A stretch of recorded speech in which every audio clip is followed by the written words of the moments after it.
Bien, vamos a continuar con el capítulo de derivadas. Y aquí tenemos una función f de x igual a x cuadrado menos 3 sobre x cuadrado más 1 y todo está elevado al cubo. Y queremos encontrar la derivada de esta función. Decimos regla de la cadena porque la derivación que vamos a realizar sigue una secuencia en función a la operación que se debe aplicar. En este caso, hay que identificar cuál es la operación principal y en realidad si identificamos todo este paréntesis está elevado a una potencia, es decir, que debemos utilizar la fórmula número 6 que nos dice una expresión b elevado a n elevado a una potencia. Eso aquí es igual, su derivada es igual a la n, es decir, el n que es 3 tendrá que venir acá adelante. Luego la eh, b, que será todo el paréntesis, se le debe restar 1 a la potencia, entonces factor 3 menos 1. Y luego le sacamos la derivada al factor b.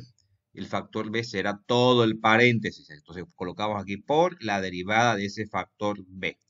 Muy bien, 3 menos 1 disminuye a 2. Muy bien, pero queda pendiente todavía la derivada de este factor. ¿Sí? Que si lo vamos a hacer por separado y que si vemos es un cociente entre dos factores. ¿Sí? Acá la fórmula 8 nos permite derivar el cociente de dos factores, u sobre b, donde u será el factor que está en el numerador, que será el x cuadrado menos 3, y b será el factor que está en el denominador, que será x cuadrado más 1. ¿Qué nos dice la fórmula? Dice la derivada de u, es decir, la derivada de x cuadrado menos 3, la derivada del factor que está en el numerador, que lo estamos colocando acá, por la expresión b sin derivar, por x cuadrado más 1. Muy bien, que es b, que es la expresión que está en el denominador.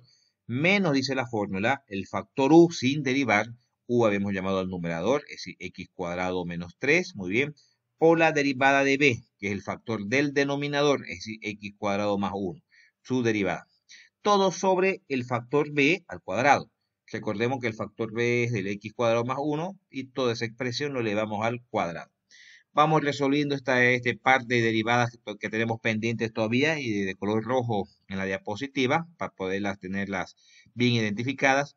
La derivada de, bueno, tenemos que derivar todo este factor, ¿cierto? La derivada de x cuadrado, 2x, y la derivada de 3, que es una constante, 0, que se da por sobreentendido. Por el otro lado, la derivada de x cuadrado, que es 2x, y la derivada de 1, que es 0, porque es una constante. Se da también por sobreentendido. Bien, aquí podemos ordenar un poquito los factores. Este 2x multiplica al x cuadrado más 1, ¿no? Entonces, 2x por x cuadrado, 2x cubo, 2x por 1, 2x. Acá tenemos este signo negativo, no nos olvidemos, podemos decir menos 2x, ¿no? Menos 2x por x cuadrado, menos 2x cubo, menos 2x por menos 3, más 6. Bien, el 2x cubo con el 2x cubo se elimina, en el numerador nos quedaría 2x más 6x, que será igual a 8x.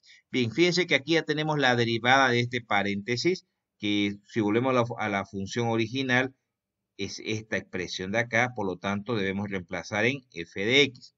Reemplazando en f de x, entonces la derivada de este factor, que repito, ya lo tenemos acá, y que es igual a 8x sobre x cuadrado más 1 y elevado al cuadrado, reemplazando acá. Bien, acá podemos ordenar todavía unos factores. Este 8x pudiera ir adelante a multiplicar al 3, sería 24x. Este cuadrado le afecta a los dos factores, tanto al numerador como al denominador, ¿cierto? Entonces lo separamos. El x cuadrado menos 3 elevado al cuadrado, por un lado, y acá x cuadrado más 1 elevado al cuadrado. Vemos que aquí en el denominador tenemos el x cuadrado más 1 elevado al cuadrado por un lado, y al lado está nuevamente el x cuadrado más 1 elevado al cuadrado. Bases iguales, exponente se suma. Y esta será entonces la derivada de esta función f de x. Muchas gracias.